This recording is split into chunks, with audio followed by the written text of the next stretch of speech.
लुबना, लुबना, कहाँ मर गई हो?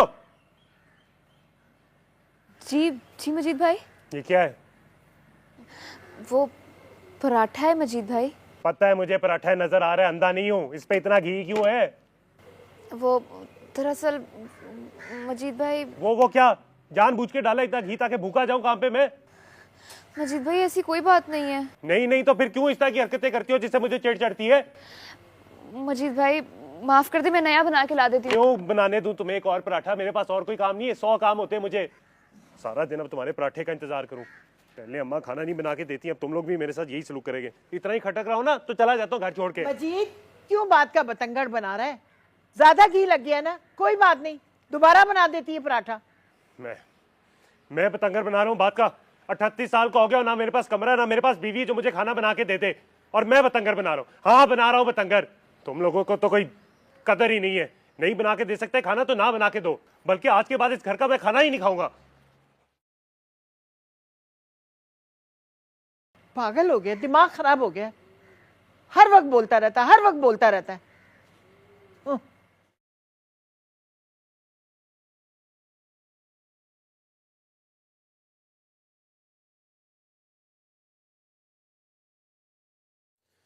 ओके आपा, अल्लाह हाफिज। साजिद जरा रुको, मुझे तुमसे कुछ बात करनी है।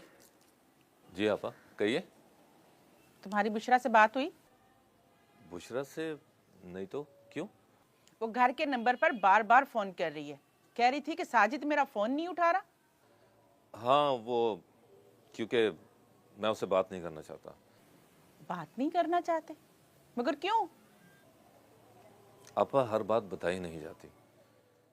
खैर अब अगर उसका फोन आए तो कह दीजिएगा कि दोबारा घर के नंबर पर कॉल ना करें।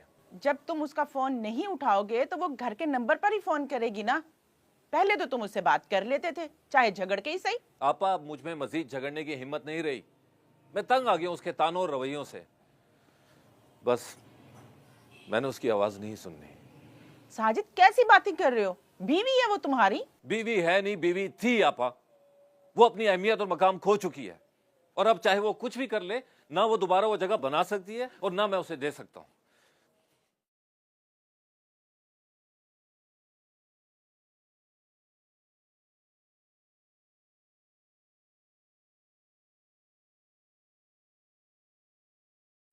मजीद अब पहले से भी ज्यादा चिड़चिड़ा हो गया, बात बात पे लड़ता है। हुस्ना अब मैं क्या करूं? तुम्हें तो पता है ना मजीद का, वो किसी की सुनता ही कब है। हाँ कह तो तुम ठीक रही हो, उसका रिश्ता भी तो इसीलिए किया था ना कि शायद ठीक हो जाए। अब बात नहीं बनी तो मेरा क्या कसूर है? हाँ बिल्किस भी यही कह कर गई है। चलो मैं करती हूँ सकीना से आखिरी बार बात, अगर वो टाल मटोल करती है तो मैं चलाती हूँ मजीद की कहीं और बात। हाँ हाँ चलो ठीक है, अपना ख्याल रखना। अल्लाह हाफिज।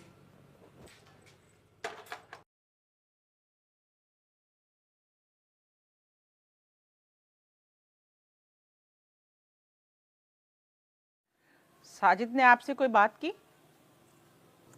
इसके बारे में? बुशरा के बारे में? नहीं, कुछ कहना था उसे? बुशरा के घर के नंबर पर बार बार फोन आ रहे हैं, साजिद उससे बात नहीं कर रहा। मेरा ख्याल है फिर कोई झगड़ा हुआ दोनों में। झगड़ा तो पहले भी होता था, मगर अब की बार तो मुझे कुछ और ही लग रहा है। मसलन क्या लग रहा है तुम्हें? पता नहीं, मगर मैंने इससे पहले साजिद को कभी इतने गुस्से में नहीं देखा। अब तो उसके सामने बुशरा का नाम लो तो भड़क जाता है। अच्छा चलो, आता तो पूछता हूँ उसे। नहीं, आप ना पूछें। जब वो बताना ही नहीं चाहता तो पूछने का क्या फायदा? चलो जैसे तुम कहती हो। लुबना से बात हुई? हाँ, गई थी मैं उससे मिलने। कैसी है वो?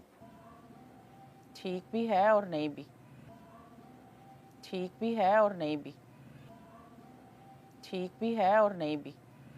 क्या मतलब? फिर से कुछ हुआ? पता नहीं, सफिया आपा ने तो सीधे मुंह बात तक नहीं की, बल्कि उल्टा बातें सुनानी शुरू कर दी। वो क्यों?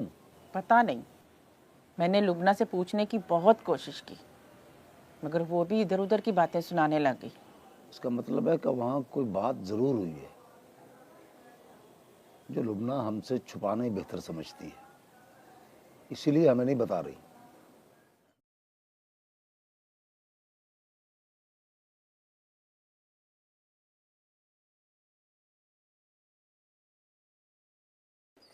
इतना कुछ हो जाने के बाद भी आप लोगों को जवाब चाहिए, हैरत है। हैरत तो मुझे आप लोगों पर हो रही है कि वक्त लेकर भी आपने कुछ नहीं बताया।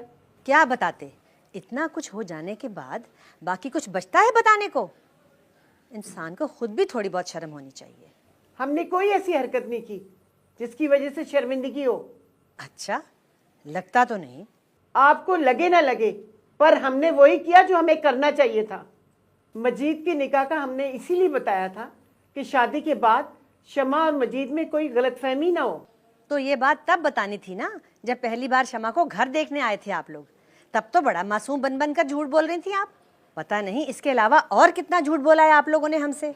सकीना, अगर मैंने झूठ बोलना होता तो मैं सच बताती ही ना। और अब कोई भी बात करने से पहले सोच लेना। झूठों से बात करने के लिए मुझे सोचने समझने की जरूरत नहीं।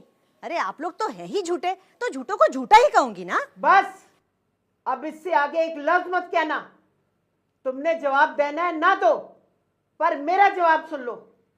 पहले तुम इनकार कर रही थी, अब मैं इनकार करती हूँ। मुझे नहीं करनी शमा और मजीद की शादी। ये क्या कह रही हैं आप? वही जो तुम सुन रही हो।